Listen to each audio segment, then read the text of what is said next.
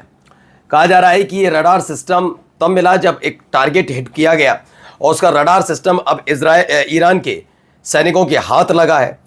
फिलहाल इसको लेकर अभी पुष्टि नहीं है कि कहां पर यह हमला हुआ, क्या फाइटर जेट पर जो अटैक हुआ वो ईरान में गिरा है, या फिर ये रडार सिस्टम वहां तक कैसे पहुंचा भी ये क्लियर नहीं है। लेकिन फिलहाल ये कहा जा रहा है कि एक फाइटर जेट का, अमेरिकन फाइटर जेट का ये रडार सिस्टम है जो ईरान के सैनिकों के हाथ लगा है। और ये खबर इसलिए भी ज़्यादा महत्वपूर्ण हो जाती है क्योंकि पिछले आप हफ्ते भर से देख रहे होंगे बार बार दक्षिणी ईरान में अमेरिका किसी न किसी बहाने से हमले कर रहा है, जिसमें सिरिक और बंदर अब्बास, ये 2 इलाके सबसे ज़्यादा, और केशम द्वीप, माफ़ी चाहूँगा, केशम द्वीप भी उसमें शामिल है। इन 3-4 इलाकों में खास तौर पर टारगेट हिट किया जा रहा है। तो क्या एयर स्ट्राइक करने आए एक फाइटर जेट को मार गिराया है ईरान ने, यह भी एक खबर है। अब आइए एक और वीडियो जो सबके सामने रखी गई, देखिए, ये देखिए, फायर किए जा रहे हैं। ये स्पीड बोट पर तैनात हैं, कुछ शिप्स हैं, लेकिन स्पीड बोट का खास तौर पर इस्तेमाल देखिए। स्पीड बोट इससे तैनात पूरी लैस नज़र आ रही। कितनी स्पीड बोट्स हैं जो उतार दी गई हैं ईरान की तरफ से समुद्र में। ये नए युद्ध का आगाज़ होता हुआ नज़र आ रहा है। ऐसा फील हो रहा है कि नया युद्ध छिड़ने जा रहा है। ये देखिए, एक के बाद एक स्पीड बोट्स वहाँ पर उतारी गई हैं, एक के बाद एक। तो ये स्पीड बोट उतारी गई हैं और दावा किया जा रहा है कि भाई Iran will remove the US blockade by military force. A senior IRGC official says a naval blockade means a declaration of war. Our fighters may act as soon as tomorrow or next week. कहा जा रहा है कि IRGC के जो एक वरिष्ठ अधिकारी हैं उनके मुताबिक नेवल ब्लॉकेड का मतलब होता है कि आपने युद्ध का ऐलान कर दिया है। इसीलिए नेवल ब्लॉकेड को ख़त्म करने, अमेरिका के नेवल ब्लॉकेड को ख़त्म करने के लिए जल्द ही ईरान की IRGC की नौसेना इन स्पीड बोट्स के ज़रिए उतरेगी समुद्र में और बड़ा कदम उठा सकती है, ऐसी खबर है। ये कल भी हमला हो सकता है या अगले हफ्ते तक इसे टालकर पूरी तैयारी के साथ समुद्र में उतरने की तैयारी की जा रही है, ऐसी खबर निकलकर सामने आ रही है। और अगर ऐसा हुआ तो मैंने जैसा पहले भी कहा है कि इस बार का ये युद्ध होगा वो केवल मिसाइल तक सीमित नहीं, मिसाइल को तो इस्तेमाल होगा ही होगा, लेकिन समुद्री क्षेत्र से ज़्यादा लड़ा जाएगा। क्योंकि कुवैत को छोड़ दिया जाए इस दौर में, बहरीन भी अब साथ नहीं दे रहा है, कुवैत को अगर छोड़ दिया जाए तो उसके अलावा कोई देश अपनी सरजमी का इस्तेमाल ईरान के खिलाफ करने के लिए तैयार नज़र नहीं आता। अब देखिए एक बड़ा ऐलान, जरा क्या कहा जा रहा, सुनिए। Good morning. I would like to inform you that at the meeting of the Council of Ministers that will be held today, the government of Spain will approve the official recognition of Palestine as a state. With this decision, Spain joins the more than 140 countries that already recognize Palestine. This is a historic decision that has a single goal: to contribute to achieving peace between Israelis and Palestinians.